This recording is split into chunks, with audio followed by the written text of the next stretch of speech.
everybody, welcome back into Cherry Picking. Today's video must add for week 12 of the fantasy hockey season. Obviously a little bit of a weird week we have heading into here with the holiday break.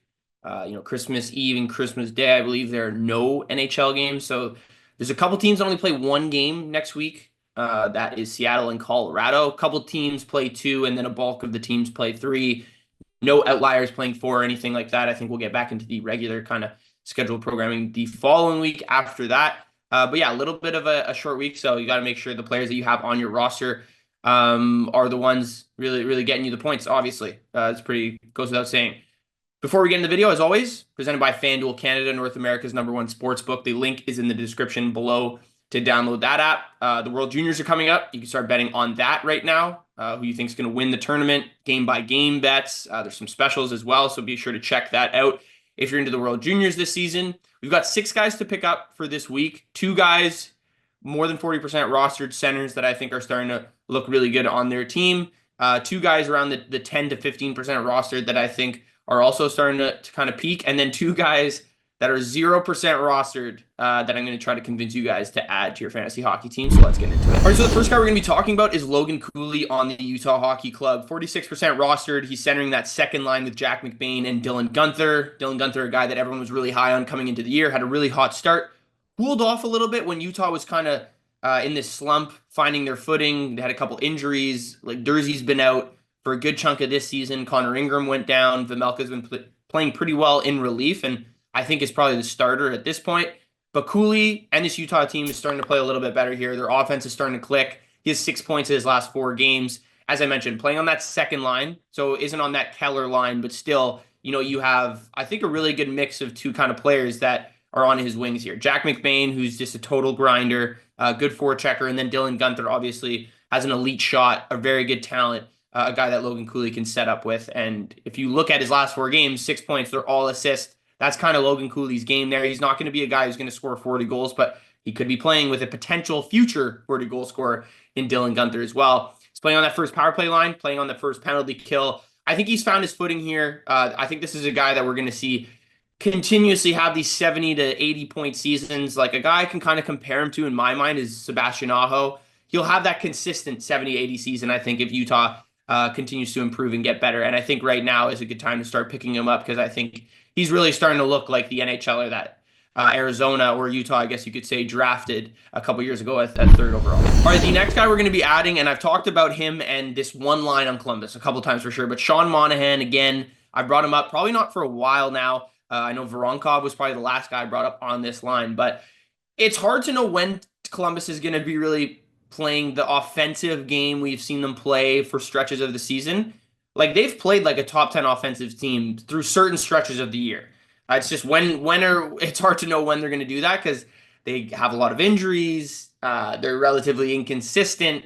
So the lineup doesn't stay consistent and it kind of goes hand in hand with their production as well. So it's hard to know when that's going to be the case. But one thing you can kind of point to is for sure is their offense is way better at home than it is on the road. I believe they're 5th in the NHL in goals for per game at home this season. Which is obviously really solid, but you just need a piece of this line, I think, on Columbus pretty much all the time, if you can get it. Like Monahan, 41% rostered for a center is definitely going to be pretty much widely available, in my opinion, unless you're in those 16 to 18 team leagues. I'm in a 12-man league. He's available. He gets picked up when Columbus plays 4 games, but like look at the last week and a bit. He leads the NHL in individual expected goals for. Marchenko is 6th. I would tell you to pick up Marchenko as well, but he's like 60% rostered at this point, so might be a little bit useless. This team can create offense, and it comes from 3 players, really, and I will give you a perfect example as to why that is the case and how it is. Monahan, Marchenko, and Voronkov cumulatively have 13 points over Columbus's last 5 games. The rest of the forwards on Columbus have 13 points combined between, like, 9 other guys, right, if you want to see the full forward group.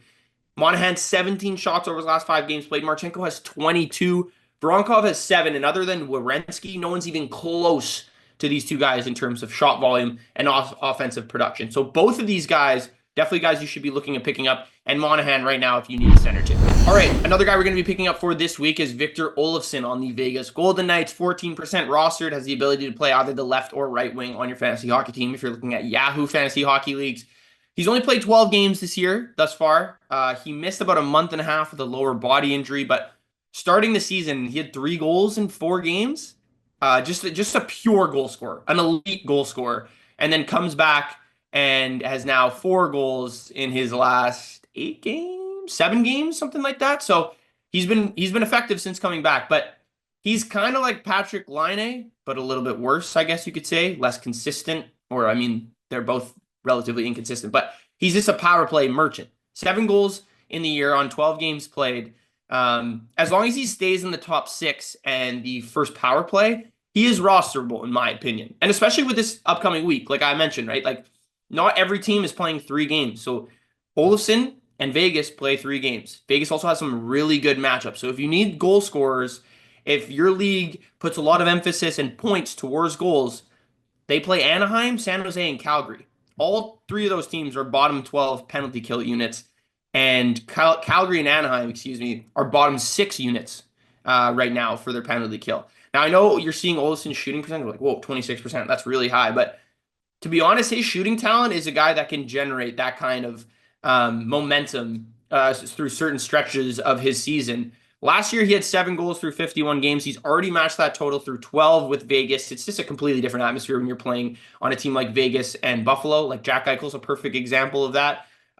So I think Olofsson can definitely continue to elevate his role here. It'll be really interesting to see how this week kind of plays out and if he continue this like really dominant type of hockey on the power play. Because B writers are continuing to write on Vegas like he's the best power play player I've ever seen play. Now they're obviously being a little bit sarcastic because like the window and his sample size is relatively small, but he is a goal scorer and he will score goals. So if you need goals, add Olofsson. All right, the next guy we're picking up, really interesting. Teuvo Teravainen on the Chicago Blackhawks. 14% rostered at this point. This is a guy I thought was going to have a pretty good season.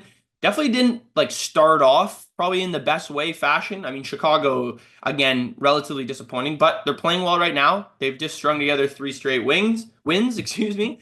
He's hot right now. And in Chicago, like you kind of just have to roll with the punches in terms of like if there's a guy that's hot, you got to ride the hot hand. And the interesting thing about Teravainen at this point, look at his analytics over the last week or so.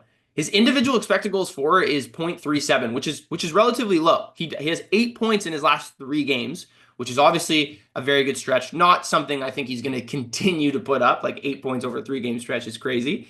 But if you look at his line mates, who are right now Jason Dickinson and Ilya Mikheyev, these guys have individual expected goals for above 1 over that span. Mikheyev's is like 1.7. Dickinson is right around the 1 mark as well, which is solid. That's a if you're creating about like a goal and a half per 3 games, especially on a team like Chicago, that's very solid. Those are right up there with Bedard's offensive creation individually.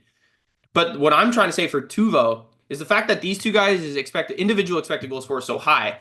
Teravainen is the setup guy. He's purely the setup guy at this point. Like he's setting up these guys in putting them in positions to them to be able to score or high offensive scoring positions at this point.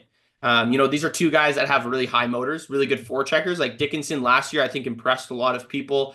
Was the 1 or 2 bright spots on Chicago's roster last year. And then Mikheyev is starting to pick up his game too. An excellent forechecker we've seen wherever he's gone. Just the consistency for him is usually the biggest issue.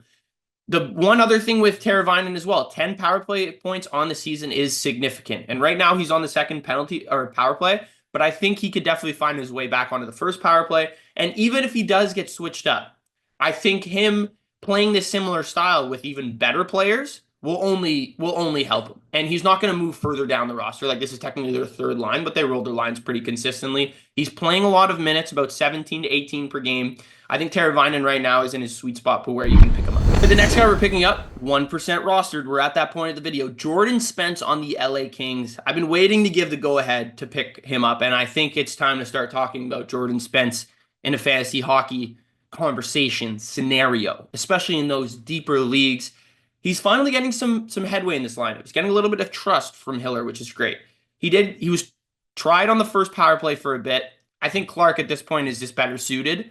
But he's playing second power play. He's playing second penalty kill, up to about 17 minutes per game. He has a goal, 4 points his last 4 games, which is top 15 amongst defensemen over that same span. He's a good streamer when LA plays bad defensive teams. Perfect example of that was against Pittsburgh. He had 2 points, played 16 minutes, had 4 blocks and a couple hits.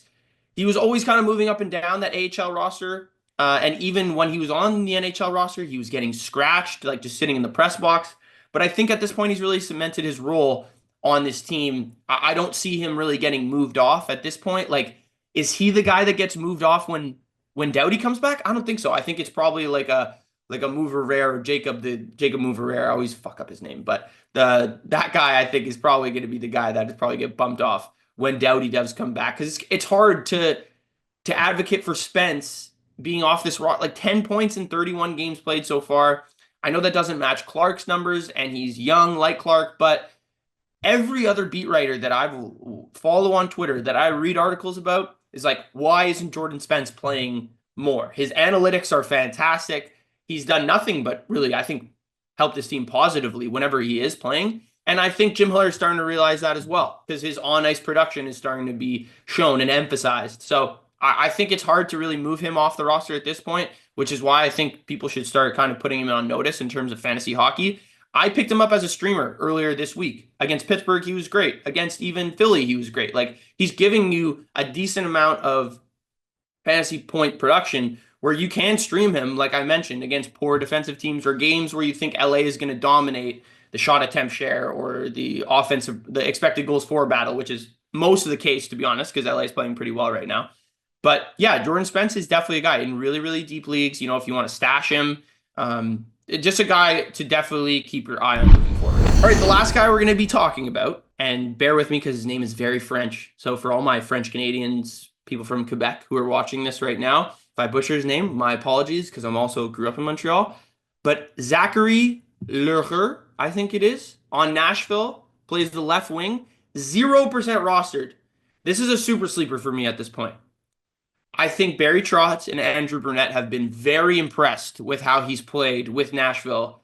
He's done pretty well with Milwaukee as well, but since December 11th, he's top 30 amongst all skaters and defensemen as well in individual expected goals for. So individual offense created, he's doing that at a pretty high rate right now. He's played more than 16 minutes in 2 of his last 3 games. In my opinion, I'm seeing this guy could be Kiefer Sherwood 2.0 in a sense. His role might not get to that point this season in terms of how high Kiefer Sherwood was when, a couple guys were out for Vancouver with Besser and Miller out, but it's hard to ignore. Like, he has 80 plus hits this season. He has at least 3 hits in 11 of his last 14 games. Bangers League stud. If you're in a Bangers League, this should raise some exclamation points in your head here. He's playing in an elevated role offensively now on the second line with O'Reilly and Gustav Nyquist. With where his expected goals for number is, I think we'll continue to see his role elevate. And like last game against Pittsburgh, I thought he played really well too. So this is a guy, obviously 0% roster. You don't need to rush to your waiver wire and pick him up. But this is a guy that could prove to be very, very helpful towards your fantasy hockey team, especially in certain leagues when it comes to where hits are very important. And a guy who I think is going to be able to score relatively consistently if he continues to stay in this top 6 for Nashville. All right, thank you guys for tuning in. Let me know what you thought of Must Add Week 12. Shout out to FanDuel Canada for sponsoring the video. Be sure to like, comment, and subscribe. Merry Christmas and Happy Holidays for all you guys who support and show love on every single video. We really, really, really do appreciate it. So yeah, Happy Holidays, and we'll see you guys in the next video.